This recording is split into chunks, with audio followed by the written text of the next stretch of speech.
You know what? Today I have to come to you and I need to sound the global alarm. Yes, I'm sounding the alarm once again because the US of A has just struck Iran. Yes, you are hearing that right.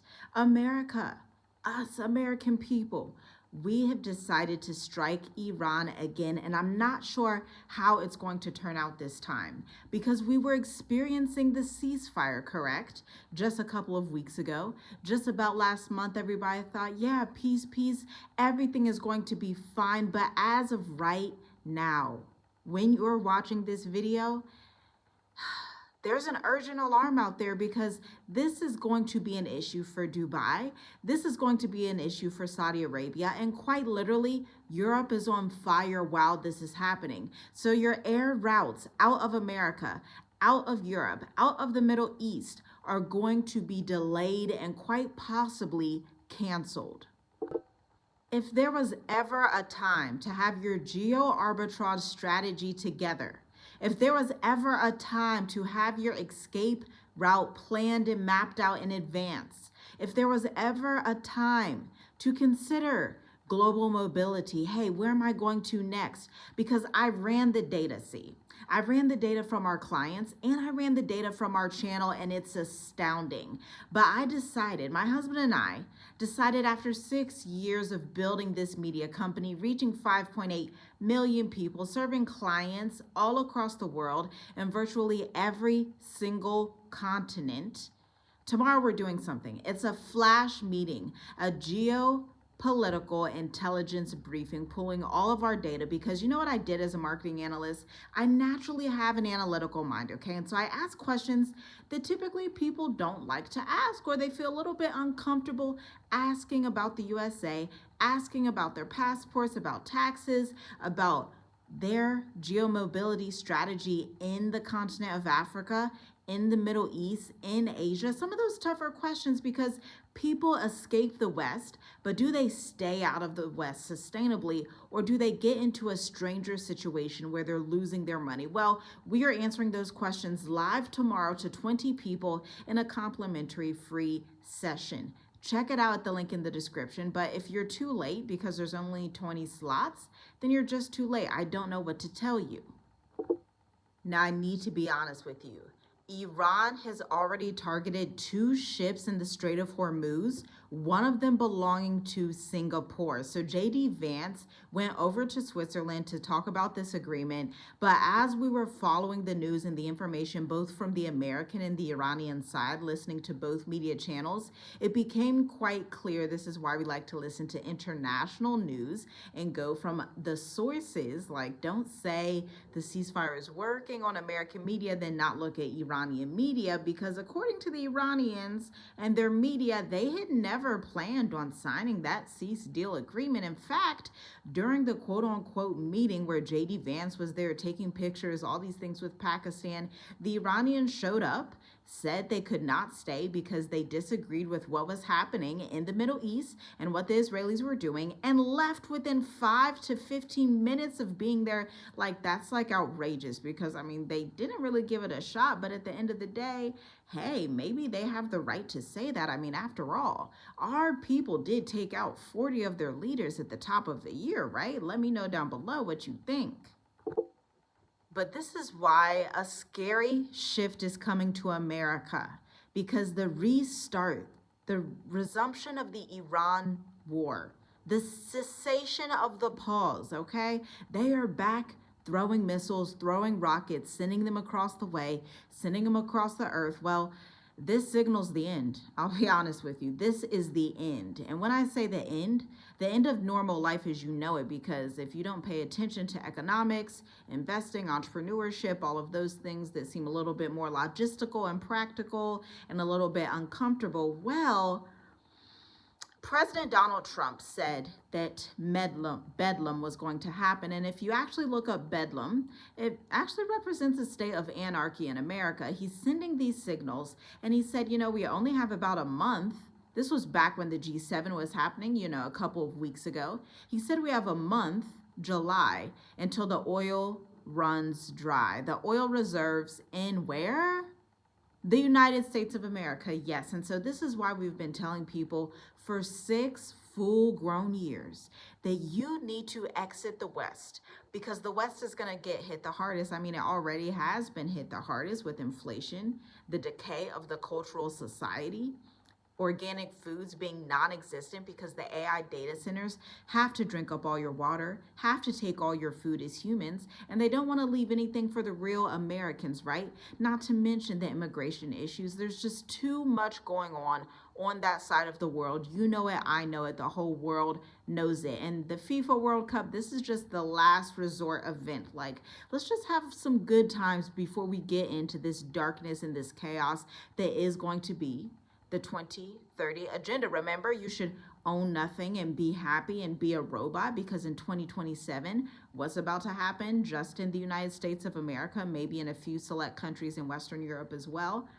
Well, the AIs are going to be in your car telling you how to drive, when to drive, stopping you at traffic lights. But I was watching a TikTok earlier and someone broke it down so well. Let me tell you what they said. They said, listen, you are going to be scrutinized for even breaking minute laws because the AI surveillance evaluation system is going to pick up minute things that you do. So if you accidentally run a red light, if you accidentally turn into the wrong lane, ticket, ticket, ticket. Now that's a society, my friend, that I don't want to be in and that I will not be in. My goodness, I was listening to Diary of a CEO the other day. And there was an older economist on there, a white guy, very wise. I listened to the whole interview, and he just about said everything that we've been saying, but he took it even a step further. He said to Stephen Bartlett, you know, because Stephen Bartlett has just moved to United States. He's like, yes, New York, yes, America, yes, I can't wait to be here. Greatest country on earth. And you know what the man told him? He said, you want to sell all of your U.S. stocks.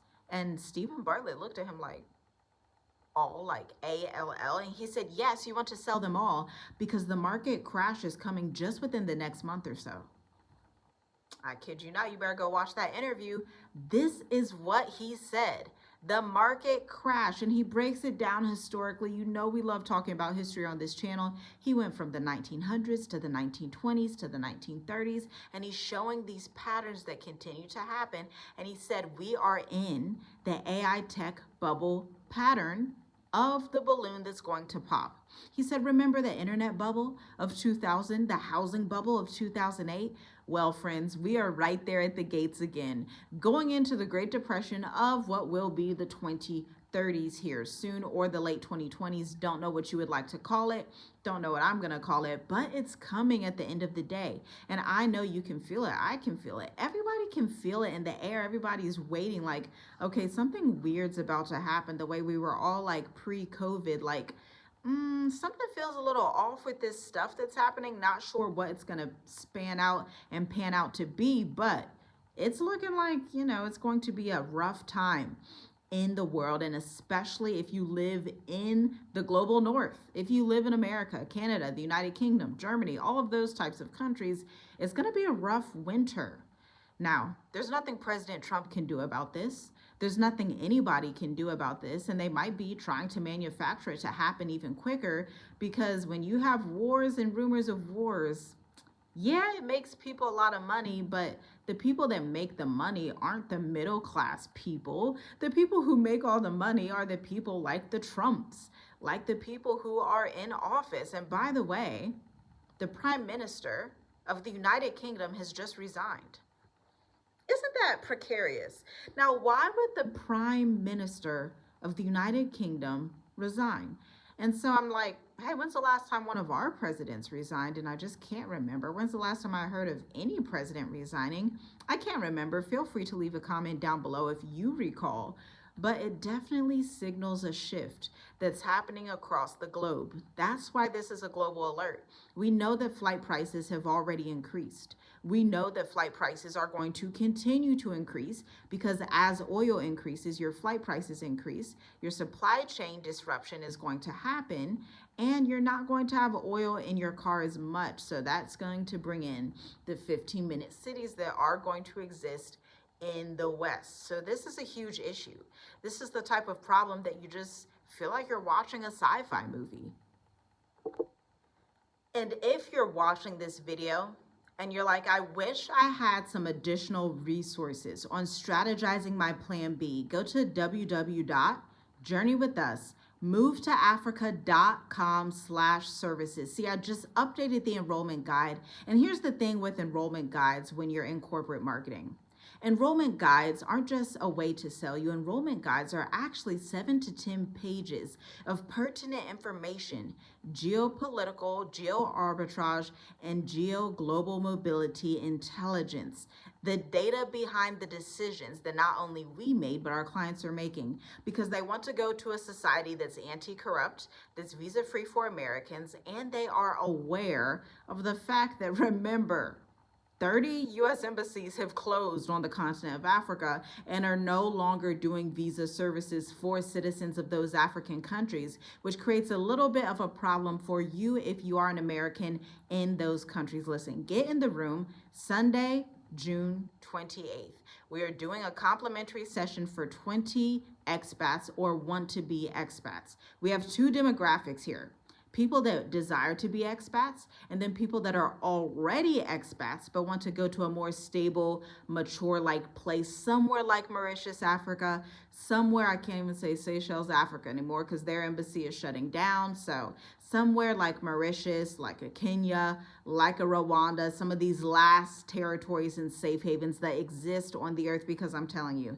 the amount of French people my husband and I have seen on this island that are exiting France. It's just not even funny. It's so sobering because we realized these things would happen in America, but to see people also fleeing France and Germany, and everybody has their eyes set on the global south, is just, it's surreal. It's a blessing because we made the right decision at the right time and we did not delay, but it's also like, wow, time is up.